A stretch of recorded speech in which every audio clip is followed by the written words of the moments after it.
ہمارے چینل میں خوش آمدید۔ تو چلیے شروع کرتے ہیں آج کی کہانی۔ بے یقین آنکھیں اور کانپتے لبوں سے وہ اسفند خانزادہ کو دیکھ رہی تھی جو گارڈ کی نفری کے درمیان اس کی جانب بڑھ رہا تھا۔ اس میں اتنی ہمت بھی نہیں تھی کہ وہاں سے بھاگ جاتی، جب ہی پیچھے کھسکنے لگی۔ کوئی فائدہ نہیں بیبی، اب تم دور نہیں بھاگ سکتی۔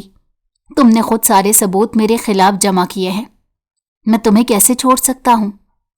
اسفند کی بات پر وہ آنکھیں میچ گئی، جسے اپنا کولیگ اور بیسٹ فرینڈ سمجھ کر وہ جس گینگسٹر کے خلاف ثبوت جمع کر رہی تھی وہ خود اسفند تھا۔ تمہاری جگہ کوئی اور ہوتا تو مار دیتا، پر تم تو میری دوست ہو، اسی لیے تمہاری سزا دوسری ہے۔ یہ کہتے اس نے نکاح نامہ اس کے سامنے رکھا اور ارے انسپیکٹر صاحبہ، کبھی ہمیں بھی وقت دے دیا کریں۔ وہ اس وقت داؤد کے سامنے بیٹھی ہوئی تھی۔ وہ دونوں شہر کے سب سے بڑے ریسٹورانٹ میں موجود تھے۔ اس کی بات سن کر کومل نے ایک گہری سانس لی۔ یار تمہیں تو پتا ہے آج کل میں کتنی بیزی ہوں۔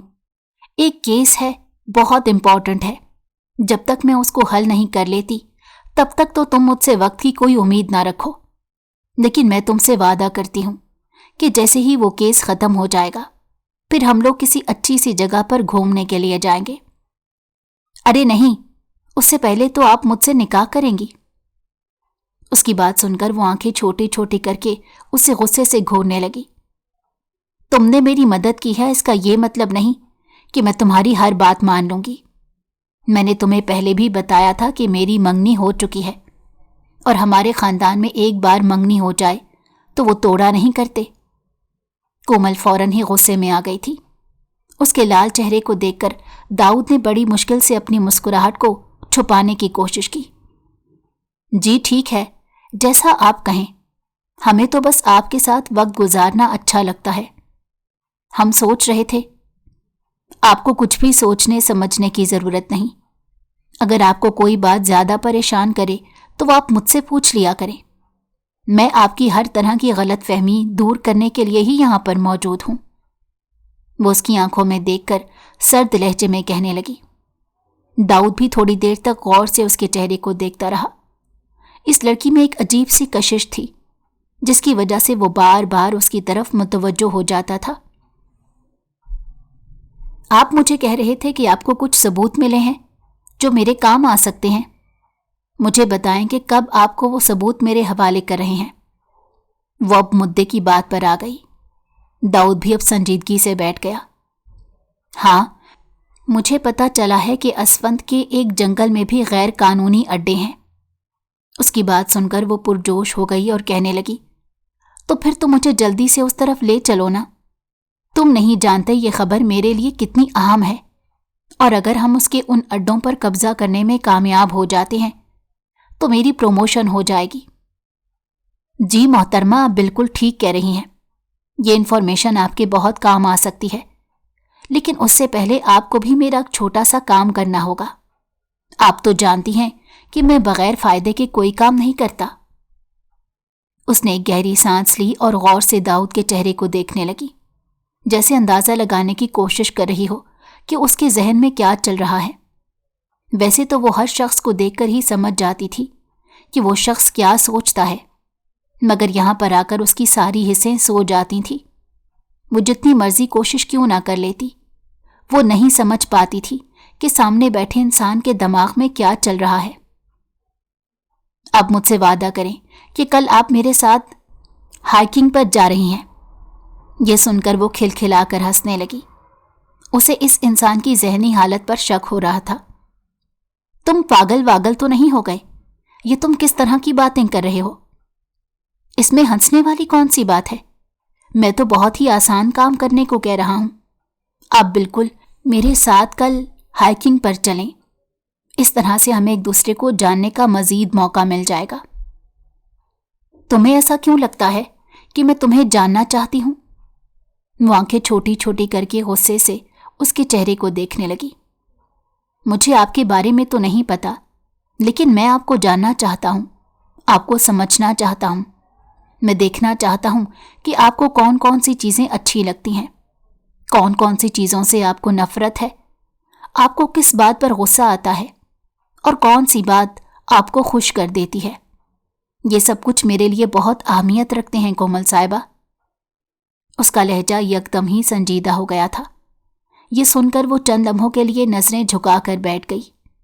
جو بھی تھا، لیکن سامنے بیٹھا ہوا شخص ایک مرد تھا، اور وہ اس بات سے بھی اس کا انکار نہیں کر سکتی تھی کہ وہ مرد اس کی دھڑکن کو تیز کر دینے کی صلاحیت رکھتا ہے۔ جہاں تک مجھے اندازہ ہو رہا ہے، آپ مجھ سے شرما رہی ہیں۔ یہ سن کر وہ نفی میں سر ہلاتے کہنے لگی، ایسی کوئی بات نہیں، مجھے تم سے شرمانے کی ضرورت نہیں ہے۔ خیر، تم مجھے کہہ رہے تھے کہ تم بھی بہت جلد پولیس جوائن کر رہے ہو۔ جی ایسا ہی ہے، میں بہت جلد آپ کی کولیگ کی صورت میں آپ کے پاس موجود ہوں گا۔ کولیگ تو تم میرے ابھی بھی ہو، آفیشل نہ صحیح، ان آفیشل صحیح۔ وہ پھیکی سی مسکراہٹ لبوں پر سجاتے ہوئے کہنے لگی، چلو ٹھیک ہے، اب میں چلتی ہوں، مجھے دیر ہو رہی ہے۔ وہ اٹھی ہی تھی کہ وہ بھی ساتھ اٹھ کھڑا ہوا۔ چلے، میں آپ کو آپ کے گھر ڈراپ کر دیتا ہوں۔ جب وہ اسے لے کر اپنی 12 کروڑ کی گاڑی کے قریب پہنچا تو وہ پھر سے اسے سوال کرتے ہوئے کہنے لگی، تم غیر قانونی کام تو نہیں کرتے؟ یہ سن کر وہ کھلکھلا کر ہنس پڑا۔ بس انسپیکٹر صاحبہ، اسی وجہ سے ہی میں پولیس والوں سے دوستی نہیں کرتا۔ وہ ہر معاملے میں شک کرتے ہیں اور ہر بات میں سوال کرتے ہیں۔ آپ کو تو پتہ ہے مجھے کسی کے سوالوں کا جواب دینے کی عادت نہیں، اور اگر کوئی میرے اندر گھسنے کی کوشش کرتا ہے تو میرا دماغ گھوم جاتا ہے۔ لیکن آپ ہی ہیں جن کی باتوں کو میں سہ جاتا ہوں۔ آپ کا ہم پر بڑا احسان ہے داؤد صاحب، اور آپ کا یہ احسان ہم کبھی نہیں بھولیں گے۔ وہ برا سا منہ بناتی ہوئی اس کے ساتھ پہلو میں بیٹھ گئی۔ داؤد گہری نظروں سے اس کے پورے وجود کا جائزہ لے رہا تھا، اور پھر آخر میں اس کی نظریں اس کے لبوں پر آ کر ٹھہری۔ جب اس نے اپنے پہلو میں بیٹھے شخص کی نظروں کی تپش کو محسوس کیا تو اندر تک کانپ گئی اور کہنے لگی، اب آپ میرے ساتھ بدتمیزی کر رہے ہیں۔ آپ تو کہتے تھے کہ میں آپ کی ہمراہی میں کبھی بھی انسیکیور محسوس نہیں کروں گی۔ وہ فوراً سے سنبھل گیا اور معذرت کر کے گاڑی ڈرائیو کرنے لگا۔ اس کا دل کر رہا تھا کہ یہ راستہ کبھی ختم ہی نہ ہو اور وہ ساری عمر اسی کے پہلو میں بیٹھا رہے۔ آپ کی شادی کب ہو رہی ہے؟ اس کے سوال پر کومل بے ساختہ اس کے چہرے کی طرف دیکھنے لگی۔ تمہیں آخر میری شادی سے کیا مسئلہ؟ میری زندگی کا سب سے بڑا مسئلہ ہی یہی ہے۔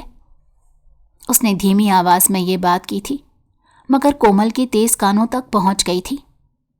میں نے جب تم سے بات چیت شروع کی تھی تبھی میں نے تمہیں کہہ دیا تھا کہ ہم دونوں میں صرف اور صرف دوستی کا رشتہ ہوگا، اس سے زیادہ کچھ بھی نہیں۔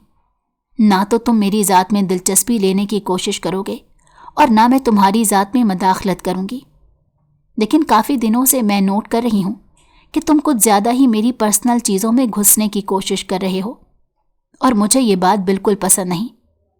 اگر ایسے ہی چلتا رہا تو ایک دن میں تمہیں چھوڑ دوں گی۔ اس کی بات سن کر داؤد کی آنکھیں غصے کی وجہ سے لال ہو گئیں۔ اگر تم نے دوبارہ کبھی یہ بات کی تو خدا کی قسم اٹھا کر کہتا ہوں کہ تمہیں خود جان سے مار دوں گا۔ اس کا لہجہ ہر قسم کے جذبے سے عاری تھا۔ اب تم ایک انسپیکٹر کو دھمکی دے رہے ہو۔ وہ بھی غصے میں آ گئی۔ دونوں کا غصہ بہت تیز تھا، لیکن وہ جلد ہی اپنے آپ پر کنٹرول کر لیتی تھی، کیونکہ وہ اپنے آپ کو سمجھتی تھی۔ وہ جانتی تھی کہ وہ لڑکی ذات ہے۔ دیکھیے، میں نے آپ سے جو سوال کیا ہے، آپ کیا مجھے ٹھیک طرح سے اس سوال کا جواب نہیں دے سکتے؟ خلاف معمول اب کی بار وہ تھوڑا سا نرم پڑ گیا تو وہ بھی کہنے لگی، مجھے نہیں پتا کہ کب تک وہ میری شادی کی تاریخ رکھ رہے ہیں، لیکن اتنا تو مجھے یقین ہے کہ اگلے مہینے میں میری شادی ہو جائے گی۔ اس کے لبوں پر ایک شرمیلی سی مسکراہٹ پھیلی ہوئی تھی۔ میں آپ سے کچھ سوال کروں گا، خدا کے لیے مجھے ان سوالات کا ٹھیک طرح سے جواب دیجیے گا۔ جی ٹھیک ہے، آپ پوچھیں۔ وہ اب مکمل طور پر اس کی طرف متوجہ ہو چکی تھی۔ کیا آپ اپنے کزن سے محبت کرتی ہیں؟ نہیں، مجھے اس سے محبت نہیں ہے، اور نہ ہی مجھے اس کی ذات میں کوئی دلچسپی ہے۔ یہ شادی میں صرف اور صرف